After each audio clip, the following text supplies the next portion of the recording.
টাকা জমা দিয়েও মালয়েশিয়া যেতে না পারায় আন্দোলনে বিদেশগামীরা। প্রবাসী কল্যাণ ভবনে বিক্ষোভ, মার্চ এপ্রিলে পাঠানোর আশ্বাস। খাদ্য পরিস্থিতি সন্তোষজনক হলেও প্রভাব নেই বাজারে, মজুদ বাড়ানোর তাগিদ। 10 লাখ টন চাল গম আমদানির সিদ্ধান্ত সরকারের। ট্রাইব্যুনালে হবে জুলাই আগস্টের মানবতা বিরোধী অপরাধের বিচার। হাসিনার হেট স্পিচ প্রচারের বিরুদ্ধে শীঘ্রই ব্যবস্থা। এবং স্থানীয় সরকারের আগে জাতীয় নির্বাচন চায় কমিশন। ফ্যাসিস্ট আওয়ামী লীগের সঙ্গে নির্বাচনে অংশ নেবে না বিএনপি।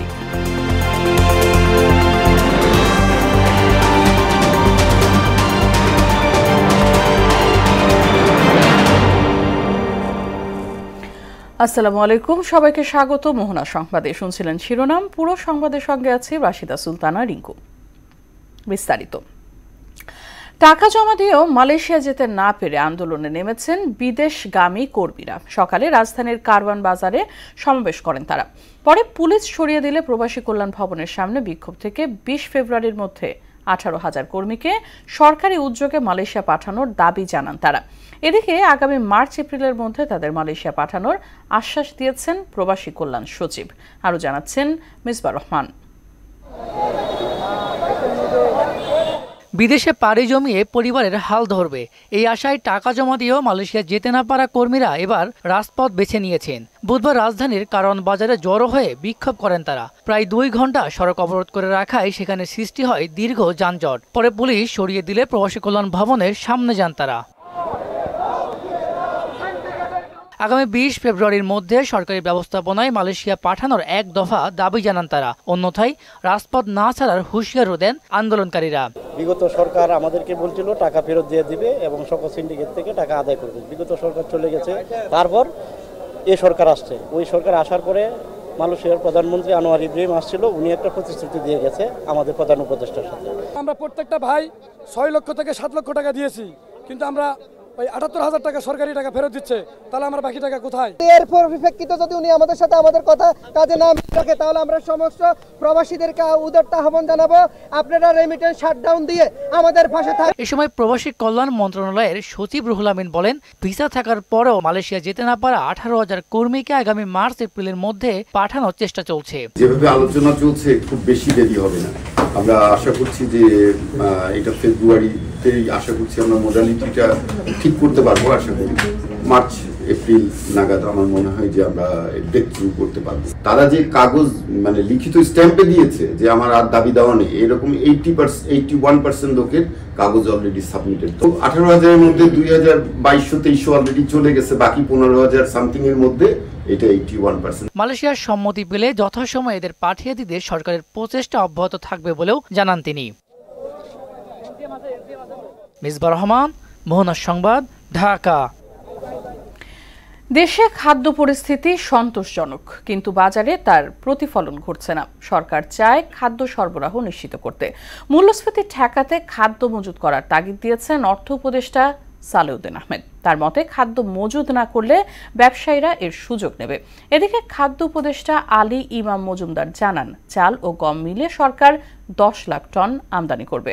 সচিবালয়ে এফপিএমসি সভায় এসব কথা বলেন তারা। সুরাইয়া মুন্নির প্রতিবেদন।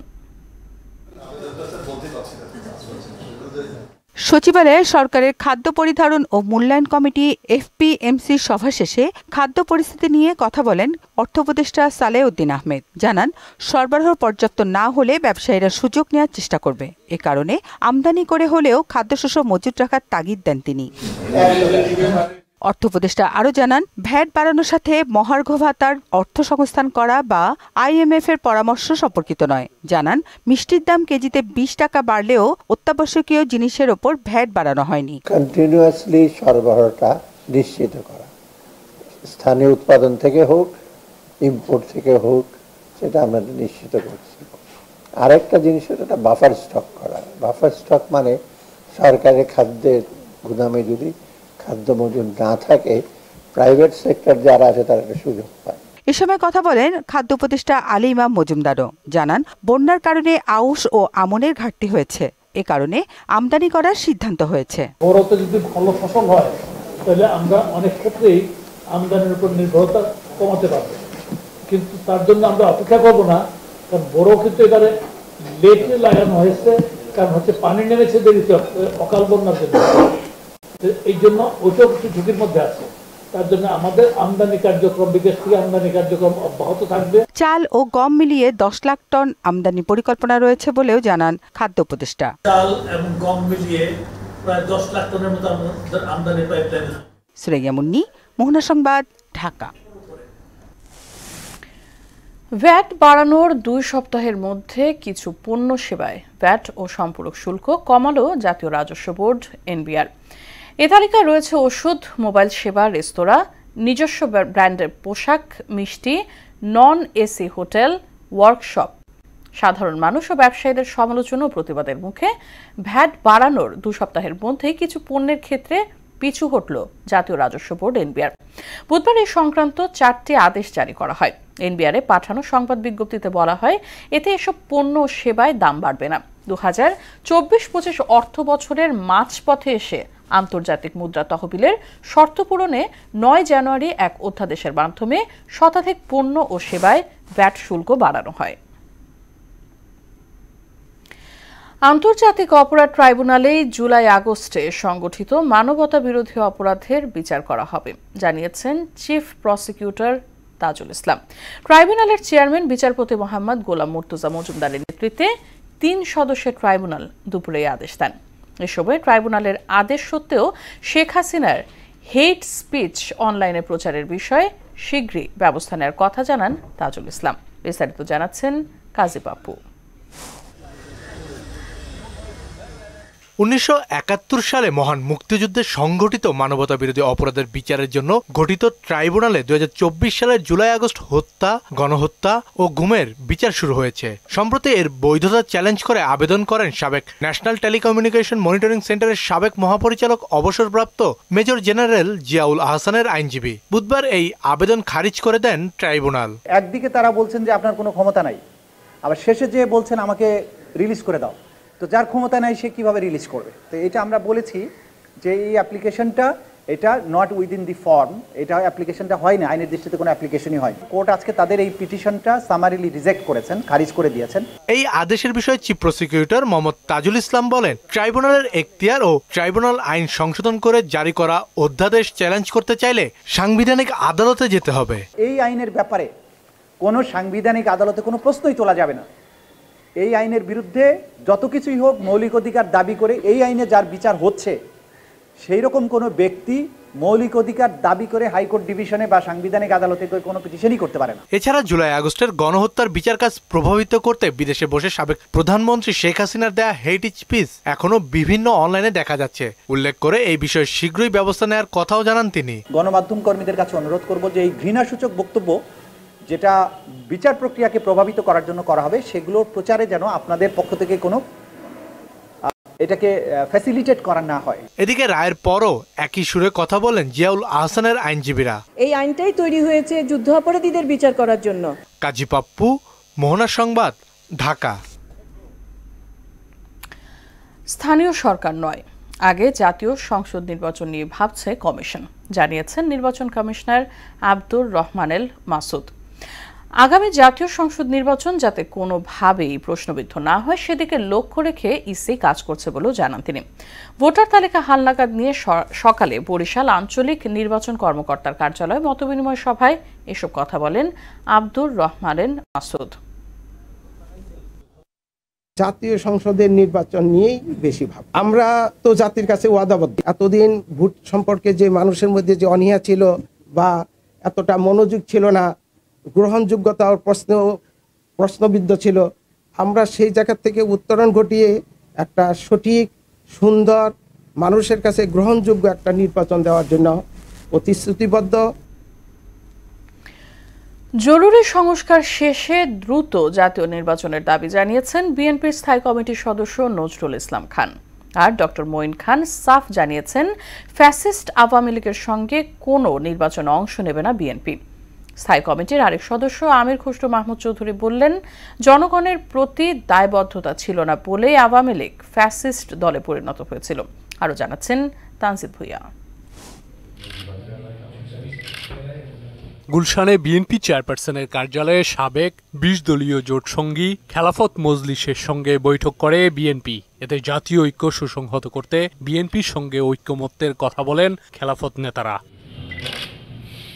বৈঠক শেষে বিএনপির স্থায়ী কমিটির সদস্য নজরুল ইসলাম খান বলেন, গণতন্ত্র পুনঃপ্রতিষ্ঠার কাজ এখনো অবশিষ্ট আছে। কোনো ইসলামী জোট নিয়ে বাধা দেখছে না তার দল। যার সঙ্গে যার মতের মিল হবে তারা একসাথে কাজ করার ব্যাপারে চিন্তা করতে পারে, সিদ্ধান্ত নিতে পারে।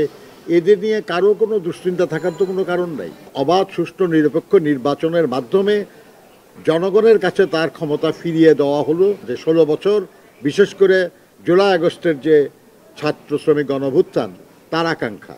এদিকে রাজধানীর চন্দ্রিমা উদ্যানে বিএনপির প্রতিষ্ঠাতা ও সাবেক রাষ্ট্রপতি জিয়াউর রহমানের সমাধিতে শ্রদ্ধা নিবেদন শেষে দলের স্থায়ী কমিটির সদস্য ডক্টর মঈন খান বলেন, দেশে গণতন্ত্র প্রতিষ্ঠায় সরকারকে সহযোগিতা করছে বিএনপি। বাংলাদেশে আওয়ামী লীগ সরকার বিগত 15 বছর যাবৎ বাংলাদেশের মানুষের সঙ্গে তারা বেইমানি করেছে। তারা নিজেদের স্বাধীনতার শক্তি বলে দাবি করে, তারা কখনো স্বাধীনতার পক্ষে শক্তি ছিল না। অন্যদিকে জাতীয় প্রেস ক্লাবে এক আলোচনায় দলের স্থায়ী কমিটির সদস্য আমির খসরু মাহমুদ চৌধুরী বলেন, জনগণের প্রতি দায়বদ্ধ ছিল না বলেই আওয়ামী লীগ ফ্যাসিস্ট হতে পেরেছে। আজকে যে গর্তের মধ্যে পড়েছে, এই স্বৈরাচার দানব সৃষ্টি হয়েছে কেন? এই দৈত্য কেন সৃষ্টি হয়েছে? এই ফ্যাসিস্ট কেন সৃষ্টি হয়েছে? কারণ তারা জনগণের কাছে দায়বদ্ধ ছিল। এ সময় সরকারকে গণতান্ত্রিক প্রক্রিয়ার মধ্যেই সব কাজ করার আহ্বান জানান তিনি। তারা জনগণকে ভোটাধিকার থেকে বঞ্চিত করেছে এবং মালিকানা থেকে বঞ্চিত করেছে, এবং সেই মালিকানা আপনাকে যদি ফিরিয়ে দিতে হয়, প্রথম কাজ হচ্ছে তাদের ভোটাধিকার ফিরিয়ে দেওয়া। তানজিদ ভুইয়া, মোহনা সংবাদ, ঢাকা। জুলাই শহীদ স্মৃতি ফাউন্ডেশনের দায়িত্ব থেকে সরে দাঁড়ালেন বৈষম্য বিরোধী ছাত্র আন্দোলনের অন্যতম সমন্বয়ক সার্জিস আলম। নিজের ফেসবুক প্রোফাইলে দেয়া এক পোস্টে এই তথ্য জানান তিনি। বলেন, ফাউন্ডেশনের গঠনতন্ত্র, কাঠামো ও কাজের প্রক্রিয়াতে পরিবর্তন আনা হয়েছে। এক্সিকিউটিভ কমিটি পুরো অফিসের সার্বিক বিষয় পরিচালনা করবে।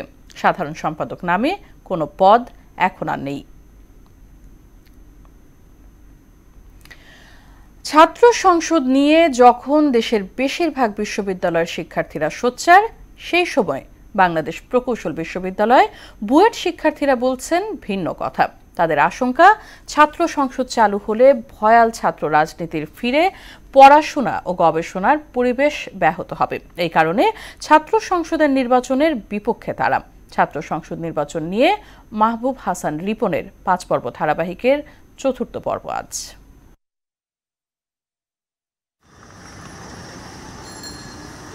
1962 সালে বাংলাদেশ প্রকৌশল বিশ্ববিদ্যালয় ছাত্র সংসদ ইকসু প্রতিষ্ঠার পর থেকে এখন পর্যন্ত মোট 21 বার কমিটি হয়েছে। সবশেষ ইকসু নির্বাচন হয় 2001 সালে। তবে বিশ্ববিদ্যালয়টিতে ছাত্র রাজনীতির গতিপথ বদলে যায় 2019 সালে আবরার ফাহাদ হত্যাকাণ্ডের পর। 2019 সালের 11 অক্টোবর একটি জরুরি বিজ্ঞপ্তি জারি করে ক্যাম্পাসের সাংগঠনিক ছাত্র রাজনীতি নিষিদ্ধ করে বুয়েট কর্তৃপক্ষ। এরপর বিভিন্ন সময় ছাত্রলীগের কিছু নেতাকর্মী ক্যাম্পাসে রাজনৈতিক কার্যক্রম চালানোর চেষ্টা করলেও সাধারণ শিক্ষার্থীদের প্রতিবাদের মুখে পিছু হটতে বাধ্য হয় তারা। আমরা আবরার ফাহাদ ভাইয়ের রক্ত বৃথা যেতে দিব না। গেল 5 আগস্ট পরবর্তী প্রেক্ষাপটে পাবলিক বিশ্ববিদ্যালয়গুলোতে শিক্ষার্থীরা ছাত্র সংসদ নির্বাচনের দাবি জানালেও ব্যতিক্রম বুয়েট। ক্যাম্পাসে কোনোভাবেই কোনো রকম রাজনীতি চাচ্ছি না, কারণ ইকসু যদি আসে কোনোভাবে, তো সেখান থেকে কোনো না কোনোভাবে এক ধরনের ক্ষমতার প্রভাব খাটানো অথবা লেজুরভিত্তিক রাজনীতি আসার একটা সুযোগ থাকে। সিআর, বিআর এবং র্যাক ব্যাচের অনেক মানুষদের যে কানেকশনের মাধ্যমে আমরা আমাদের দাবি দাওয়াগুলো প্রশাসনের কাছে পাঠাতে পারতেছি, এবং আমাদের ভরসার একটা প্রতীকী হলো তারা। পড়াশোনার পরিবেশ অবশ্যই আগের থেকে অনেক বেটার হয়েছে, কারণ যদি বলি আমরা আগে এরকম বিভিন্ন লেজুরভিত্তিক ছাত্র রাজনীতির নামে হচ্ছে যে মিছিল মিটিং করতে হতো শিক্ষার্থীদের, যেটা তো আসলে কোনো শিক্ষার্থীর পক্ষেই আসলে খুব একটা ভালো দিক না। তবে নিজেদের অধিকার রক্ষায় সাধারণ শিক্ষার্থীরা গড়ে তুলেছেন বিশেষ এক ব্যবস্থা, যেখানে শিক্ষার্থীদের ভোটে নির্বাচিত ব্যাচ প্রতিনিধিরা ছাত্রদের অধিকার রক্ষায় প্রশাসনের সাথে যুগপৎভাবে কাজ করে থাকেন। আমরা যারা ফাইনাল ইয়ারে থাকে, র্যাক ব্যাচ বলা হয়, ফাইনাল ইয়ারে প্রত্যেক ডিপার্টমেন্ট থেকে, প্রত্যেক সেকশন থেকে এবং প্রত্যেক হল থেকে আমাদের কিছু প্রতিনিধি নির্বাচন করা হয়। একটা ডিপার্টমেন্টের যারা স্টুডেন্ট আছে তারাই ভোট দিয়ে নিজেদের প্রতিনিধি নির্বাচন করে। এই নির্বাচিত প্রতিনিধিদেরকে নিয়ে একটা রিপ্রেজেন্টেটিভ বডি তৈরি হয়। এই রিপ্রেজেন্টেটিভ বডিটাই হচ্ছে অথরিটির সাথে ডিল করার কাজগুলো করে থাকে। বিভিন্ন রাজনৈতিক দল ছাত্র সংসদ নির্বাচনের দাবি জানালেও এই বিষয়ে চূড়ান্ত সিদ্ধান্ত গ্রহণের অধিকার কেবল বুয়েটে অধ্যয়নরত শিক্ষার্থীদের রয়েছে বলে মনে করেন এই সিনিয়র ব্যাচ প্রতিনিধি। তারা তাদের রাজনৈতিক দলের এজেন্ডা হিসেবে বা চিন্তা হিসেবে তারা এটা দাবি করতেই পারেন, কিন্তু বুয়েটে কি থাকবে কি থাকবে না এই ব্যাপারে আসলে সিদ্ধান্ত নেওয়ার অধিকার আমার মনে হয় সবচেয়ে বেশি বুয়েটের স্টুডেন্টদেরই আছে। ছাত্র সংসদ নির্বাচন নিয়ে বিশ্ববিদ্যালয় প্রশাসনের কেউ ক্যামেরার সামনে কথা বলতে রাজি হননি। এদিকে গত বছরের 28 সেপ্টেম্বর একাডেমিক কাউন্সিলের 503তম সভায় বুয়েট শিক্ষার্থীরা রাজনৈতিক দলের লেজুরবৃত্তি করতে পারবেন না বলে সিদ্ধান্ত নেওয়া হয়। মাহবুব হাসান রিপন, মোহনা সংবাদ, ঢাকা। ইটালি থেকে ঢাকাগামী বিমান বাংলাদেশ এয়ারলাইন্সের BG365 ফ্লাইটটিতে তল্লাশি চালিয়ে বোমা বা বোমা জাতীয় কোনো বস্তুর উপস্থিতি পাওয়া যায়নি বলে জানিয়েছেন সিভিল এভিয়েশন চেয়ারম্যান মঞ্জুর কবির ভূঁইয়া। বিকেলে উদ্ধার অভিযান শেষে ব্রিফিংয়ে তিনি আরও জানান 250 যাত্রী ও 13 ক্রু নিয়ে বিমানটি নিরাপদে অবতরণ করেছে। এ সময় তিনি জানান ভোর 4:37 দিকে হোয়াটসঅ্যাপ ফোন কলের মাধ্যমে এই হামলার তথ্য পান তিনি। টোটাল যাত্রী সংখ্যা ছিল আপনার 250 জন যাত্রী ছিল এয়ারক্রাফটে এবং 13 জন ক্রু ছিল, পাইলট এবং গ্রাউন্ড ক্রু ফ্লাইট ক্রু মিলিয়ে 13 জন ক্রু ছিল। তো আমাদের এখানে আসার পর আমরা সর্বোচ্চ প্রিপারেশন নিই। তো প্রতিটা সংস্থা অত্যন্ত সুন্দরভাবে কাজ করেছে। আমি আজকে এই অপরচুনিটিটা নিব টুডে যে আমি আমাদের এভিয়েশন সিকিউরিটি যারা আছে, আমাদের বিমান বাহিনীর সদস্যরা যারা আছে, সিভিল এভিয়েশন অন্য যারা আছে, যে অন্যান্য যত অর্গানাইজেশন আছে সবাই কিন্তু অত্যন্ত ভালো কাজ করেছেন। আনুষ্ঠানিকভাবে যাত্রা শুরু করল শরিয়া ভিত্তিক ব্যাংকিং IDLC ইসলামিক। মঙ্গলবার রাজধানীর একটি 5 তারকা হোটেলে নতুন এই অর্থায়ন উইন্ডোর উদ্বোধন করা হয়। এ সময় বক্তারা বলেন দেশের সবচেয়ে বড় আর্থিক প্রতিষ্ঠান IDLC ফাইন্যান্স PLC। অনুষ্ঠানে প্রধান অতিথি ছিলেন বাংলাদেশ ব্যাংকের ডেপুটি গভর্নর মোহাম্মদ জাকির হোসেন চৌধুরী। এছাড়াও IDLC ফাইন্যান্স এর চেয়ারম্যান আজিজ আল মাহমুদ, প্রধান নির্বাহী ব্যবস্থাপনা পরিচালক M জামাল উদ্দিন সহ IDLC ফাইন্যান্সের ঊর্ধ্বতন কর্মকর্তারা উপস্থিত ছিলেন। দেশের বাইরের খবর। গাজায় যুদ্ধবিরতির পরও মৃত্যুর সারি দীর্ঘ হচ্ছে। ইসরায়েলি হামলা না থাকলেও টানা 15 মাসের আগ্রাসনে প্রাণ হারানো অন্তত 120টি মরদেহ উদ্ধার করা হয়েছে গত 24 ঘন্টায়। এদিকে হামাসের হামলা ঠেকাতে ব্যর্থ হওয়ায় পদত্যাগের ঘোষণা দিয়েছেন ইসরায়েলি সেনাপ্রধান হারজি হাভেলি। অন্যদিকে ডোনাল্ড ট্রাম্পের শান্তি প্রতিশ্রুতির পরেও পাল্টাপাল্টি হামলা চালিয়েছে রাশিয়া ও ইউক্রেন। বিস্তারিত ইশতিয়াক হোসেনের ডেস্ক রিপোর্টে। ফিলিস্তিনের অধিকৃত পশ্চিম তীরের জেনিন শহরে অভিযান চালিয়েছে ইসরায়েলি সামরিক বাহিনী। এতে কমপক্ষে 10 ফিলিস্তিনি নিহত হয়েছেন, আহত হয়েছে 25 জন। এছাড়া যুদ্ধবিরতি চুক্তি কার্যকরের পর গত 2 দিনে গাজায় ধ্বংসস্তূপের নিচ থেকে 120টি পচা গলা মরদেহ উদ্ধার করা হয়েছে। এতে 47,107 উন্নীত হয়েছে প্রাণহানি। 2023 সালের 7 অক্টোবর ফিলিস্তিনি সশস্ত্র গোষ্ঠী হামাসের হামলা ঠেকাতে ব্যর্থ হওয়ার জেরে পদত্যাগের ঘোষণা দিয়েছেন ইসরায়েলের সেনাপ্রধান হারজি হালেভি। আগামী 6 মার্চ থেকে তা কার্যকর হবে। ইসরায়েলি সামরিক বাহিনীর প্রকাশিত এক চিঠির ভিত্তিতে এ তথ্য জানায় রয়টার্স। পরবর্তী সেনাপ্রধান নিয়োগের আগ পর্যন্ত হালেভি দায়িত্ব পালন করবেন। এদিকে নয়া মার্কিন প্রেসিডেন্ট ট্রাম্পের শান্তি প্রতিশ্রুতির পরও রাশিয়া ইউক্রেন যুদ্ধ অব্যাহত রয়েছে। ট্রাম্পের শপথের পরপরই পাল্টাপাল্টি ড্রোন ও ক্ষেপণাস্ত্র হামলা চালায় কিয়েভ ও মস্কো। রাশিয়া বলছে ডোনেৎস্ক অঞ্চলের ভোভকোভ গ্রাম দখল নেওয়ার পাশাপাশি 55টি ইউক্রেনীয় ড্রোন ভূপাতিত করেছে তারা। আর ইউক্রেনের দাবি ভরোনেস অঞ্চলের লিস্কি শহরের কাছে একটি তেল ডিপোতে হামলা চালানো হয়েছে। অন্যদিকে রাশিয়া ইউক্রেন যুদ্ধ বন্ধ করা ট্রাম্প প্রশাসনের অন্যতম লক্ষ্য বলে জানিয়েছেন যুক্তরাষ্ট্রের নতুন পররাষ্ট্রমন্ত্রী মার্কো রুবিও। এ বিষয়ে দ্রুত পদক্ষেপের প্রচেষ্টা চলমান আছে বলেও জানান তিনি। মঙ্গলবার এক সাক্ষাৎকারে তিনি বলেন সংঘাত অবসানে দুপক্ষকেই ছাড় দিতে হবে। ইশতিয়াক হোসেন, মোহনা সংবাদ। তুরস্কের উত্তর পশ্চিমাঞ্চলের বলু প্রদেশের কার্তালকায়া স্কি রিসোর্টে ভয়াবহ অগ্নিকাণ্ডে নিহতের সংখ্যা বেড়ে 76 জনে দাঁড়িয়েছে। গুরুতর দগ্ধ হয়ে হাসপাতালে ভর্তি আরও অর্ধ শতাধিক মানুষ। এর আগে স্থানীয় সময় সোমবার রাতে 12 তলা বিশিষ্ট গ্র্যান্ড কার্তাল হোটেলে এই আগুন লাগে। ওই সময় হোটেলের 234 জন অতিথি অবস্থান করছিলেন। আগুন নেভাতে ফায়ার সার্ভিসের 12 ঘন্টা সময় লেগেছে। অবৈধ বোলিং অ্যাকশন সন্দেহে আবারও আলোচনায় চিটাগং কিংসের স্পিনার আলিস আল ইসলাম। আগামী 25 জানুয়ারি মিরপুরে বিসিবি বোলিং অ্যাকশন রিভিউ কমিটির অধীনে পরীক্ষা দিতে হবে এই স্পিনারকে। অবশ্য এই পরীক্ষায় আগে খেলতে কোনো বাধা নেই তার। গেল 19 জানুয়ারি চট্টগ্রামের ফরচুন বরিশালের বিপক্ষে আলিসের বোলিং অ্যাকশন নিয়ে সন্দেহ প্রকাশ করে রিপোর্ট করেছেন আম্পায়াররা। এর আগেও একবার বোলিং অ্যাকশনের কারণে নিষেধাজ্ঞায় পড়েছিলেন আলিস। বিপিএলে 2019 সালে নিজের অভিষেক আসরে তিনি নেমেছিলেন রংপুরের জার্সিতে। সেবারও প্রশ্নবিদ্ধ হয়েছিল তার বোলিং অ্যাকশন। ক্রিকেটের আরও খবর। মালয়েশিয়ায় আইসিসি অনূর্ধ্ব 19 নারী টি20তে বিশ্বকাপের দ্বিতীয় আসরে ইতিহাস গড়ল নাইজেরিয়া। আসরে তৃতীয় দিনে শক্তিশালী নিউজিল্যান্ডকে হারিয়ে দিয়েছে তারা। এতে বিশ্বকাপে নিজেদের ইতিহাসে প্রথম জয় তুলে নিয়েছে নাইজেরিয়ান মেয়েরা। বৃষ্টিবিঘ্নিত ম্যাচ নেমে আসে 13 ওভারে। প্রথমে ব্যাট করে 6 উইকেটে 65 রানের সংগ্রহ পায় নাইজেরিয়া। জবাবে 63 রানেই থেমে যায় নিউজিল্যান্ডের ইনিংস। জয়ের জন্য শেষ ওভারে নিউজিল্যান্ডের দরকার ছিল 9 রান। দুর্দান্ত বোলিং করে নাইজেরিয়ার হয়ে ঐতিহাসিক জয় ছিনিয়ে আনেন লিলিয়ান উদে। এই ছিল সংবাদে। শেষ করার আগে শিরোনামগুলো আরো একবার।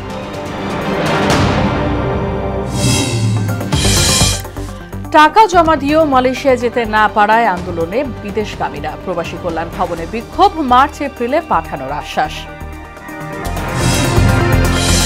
খাদ্য পরিস্থিতি সন্তোষজনক হলেও প্রভাব নেই বাজারে। মজুদ বাড়ানোর তাগিদ, 10 লাখ টন চাল গম আমদানির সিদ্ধান্ত সরকারের।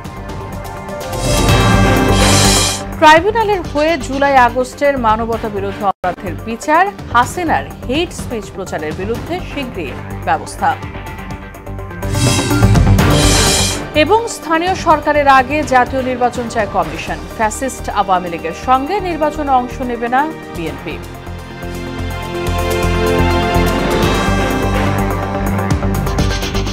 এই ছিল মোহনা সংবাদে। পরবর্তী সংবাদ রাত 12:30টায়। এছাড়া মোহনার সব শেষ খবর জানতে ভিজিট করুন www.mohana.tv। সংবাদ দেখতে পারেন ফেসবুক ও ইউটিউবেও। সঙ্গে থাকার জন্য ধন্যবাদ সবাইকে।